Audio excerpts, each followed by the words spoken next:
Gerrymandering. Regarding the Constitution, the Supreme Court has ruled that federal courts have no authority to review claims of excessive partisan gerrymandering. However, states can still challenge partisan gerrymanders under their own state constitutions and laws, and the Supreme Court still permits challenges to maps that discriminate on the basis of race under the Voting Rights Act. The U.S. Constitution and partisan gerrymandering. The U.S. Constitution does not explicitly regulate partisan gerrymandering, but challenges are often based on the First and 14th Amendments. First Amendment.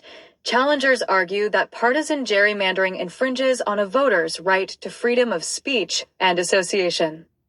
14th Amendment. Opponents of gerrymandering have claimed it violates the Equal Protection Clause by intentionally diluting the voting power of certain groups. The Supreme Court's shifting approach.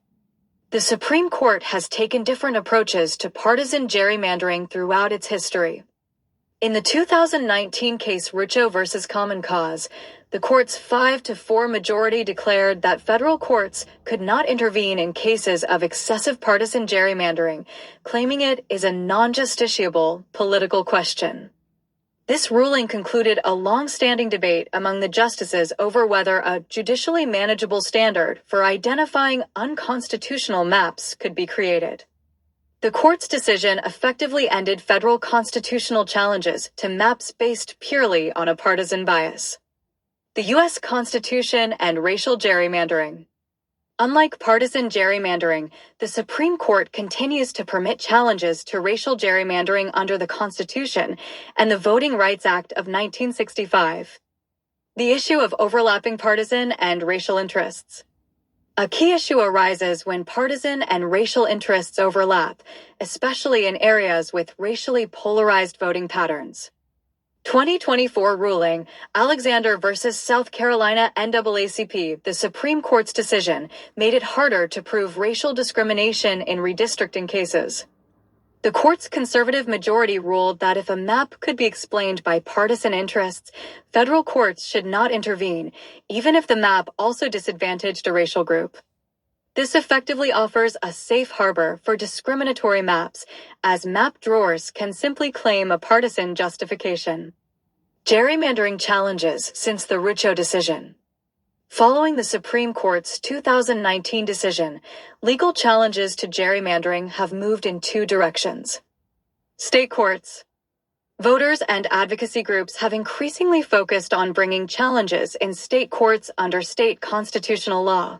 Since the 2021 redistricting cycle, lawsuits have been filed in at least 19 states. Federal challenges under the Voting Rights Act. Litigation continues in federal courts under Section 2 of the Voting Rights Act, VRA, which prohibits maps that dilute the voting power of minority communities. Ongoing challenges. As of October 2025, the Supreme Court is currently considering arguments in Louisiana v. Calais, which could significantly impact the future of the VRA. A recent report from voting rights groups Fair Fight Action and Black Voters Matter Fund warns that a decision gutting Section 2 of the VRA could allow Republicans to redraw up to 19 House seats in their favor.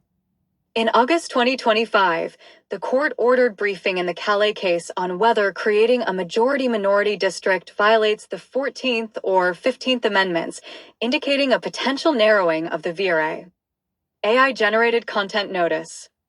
Please note that some of the information and materials provided were generated with the assistance of artificial intelligence, AI, tools. While every effort has been made to ensure accuracy, users should independently verify any critical information.